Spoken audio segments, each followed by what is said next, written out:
और उनको लाने के लिए हमारी सरकार ने 27 अप्रैल में उनसे 17 अप्रैल के आसपास राजस्थान सरकार से कहा था कि हमें अपने बच्चों को लाना है, क्योंकि उनके अभिभावक और स्वयं बच्चे काफी परेशान अवस्था में थे। जब हमने उनसे राजस्थान सरकार से कहा तो राजस्थान सरकार ने इसे स्वीकार किया, और स्वीकार करने के बाद उन्होंने कहा कि आप बच्चों को ले जाइए, अपनी बसों को आप भेजकर इनको ले लीजिए। मैं इसका प्रसंग का इसलिए उल्लेख कर रहा हूं कि उन्होंने वार्ता के दौरान ये नहीं कहा कि मैं आपके बच्चों को बॉर्डर पे भेजे दे रहा हूं। हमारे राजस्थान की बसें हैं, मैं उनको भेज देता हूं, क्योंकि वो उस समय राजस्थान में ही काम कर रहे थे, राजस्थान में ही उनका अध्ययन का क्षेत्र था। उन्होंने यह न कहा कि आप अपनी बसें भेज दीजिए। यहां से अनुमान किया गया कि लगभग वहां पर हमारे 10,000 बच्चे होंगे, और हमने 560 बसें भेजी।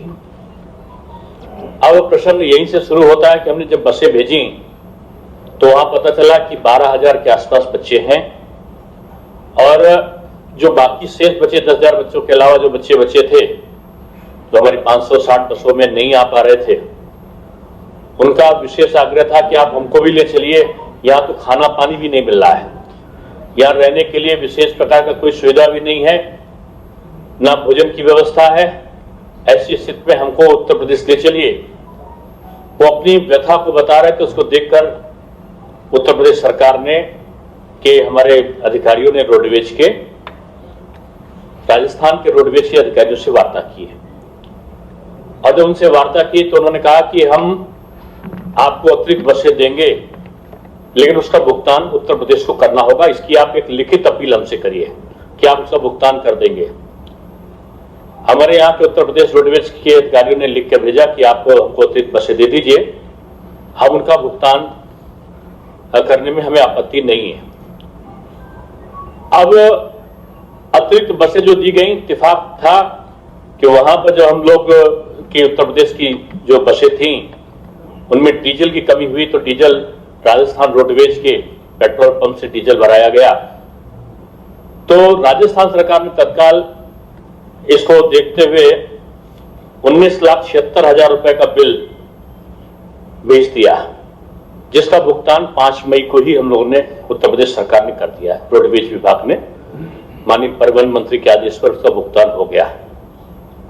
अब इसके बाद उन्होंने फिर से एक रिमाइंडर भेजा, और रिमाइंडर की कॉपी आपको उपलब्ध हो जाएगी। ये रिमाइंडर भेजा उन्होंने कि आपको जो 94 बसें दी गई थी, उन बसों का जो भुगतान है वो आपने अभी तक नहीं किया है। इसके उपरांत 36,36,664 रुपया के बिल के भुगतान का उन्होंने रिमाइंडर भेजा।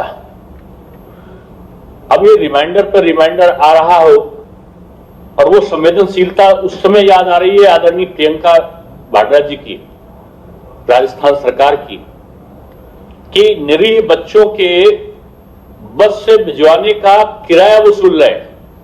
94 बसों का किराया वो 36,36,664 रुपया का भुगतान दे रहे हैं, और दूसरी तरफ ये संवेदना व्यक्त करते हुए कह रहे हैं कि हम राजस्थान की बसें आपको बॉर्डर पे भेज रहे हैं। एक तरफ आप पैसा ले रहे हैं, दूसरी तरफ आप बसों को भेजने का बॉर्डर पे आप किस नियत से और किस कारण से कर रहे हैं? 8 मई को आपने रिमाइंडर फिर क्यों किया था कि आप बसों का भुगतान हमें जल्दी से जल्दी करिए? आप हमसे भुगतान वसूली का मांगते हैं, और दूसरी तरफ आप संवेदना दिखाते हैं। ये दोहरी मानसिकता मैं समझता हूं कि इस राष्ट्रीय नेतृत्व को शोभा नहीं देती। और एक तरफ उप मुख्यमंत्री जी बयान दे रहे हैं कि हमारी बसें वहां पर गई, उनको उन्होंने लिया नहीं। हमारे सामने प्रश्न था कि हम उत्तर प्रदेश को आपको फिर से रिमाइंड कराना चाहेंगे, जिसको हमने कल भी आपके इसमें परसों भी इस बात को कहा था कि 297 बसें कबाड़ थी, 31 थ्री व्हीलर थे, 67 ऐसे वाहन थे जो बस की श्रेणी में नहीं आते थे, 68 वाहन ऐसे थे जिनके कागज पूरे नहीं थे। ये हमने इस बात को कहा था। और ये कोरोना की महामारी हो रही हो, उसकी जंग लड़ी जा रही हो, और ऐसे समय कांग्रेस बसों की राजनीति कर रही हो, प्रवासी श्रमिकों की के ऊपर राजनीति कर रही हो, ये शर्म की बात है।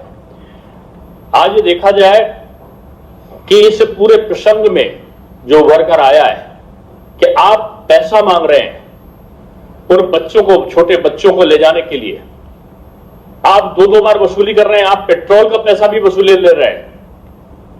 आपने एक बार नहीं कहा कि हम राजस्थान के डिपो से जो आपने पेट्रोल भराई तो हमारे वहां के लोग थे जिनको उत्तर प्रदेश ले गए। उत्तर प्रदेश के रहने वाले भले हों, लेकिन कई वर्षों से वो राजस्थान में ही रह रहे थे, उनको हम लाए थे। तो एक मानवीय संवेदना उनके सामने नहीं थी कि वो किंचित मात्र इस बात को सोचते कि हम उनको बगैर पैसा लिए उनको भेजते हैं। उन्होंने उसके लिए रिमाइंडर पे रिमाइंडर भेजे। आपके सम्मुख में यही कहना चाहता हूं कि ये मिथ्या वर्णन क्यों? क्या राजनीति में एक ओछी राजनीति के कारण सस्ती लोकप्रियता प्राप्त करना चाहते हैं क्या? वो श्रमिकों के राजनीति को और तूल देना चाहते हैं क्या?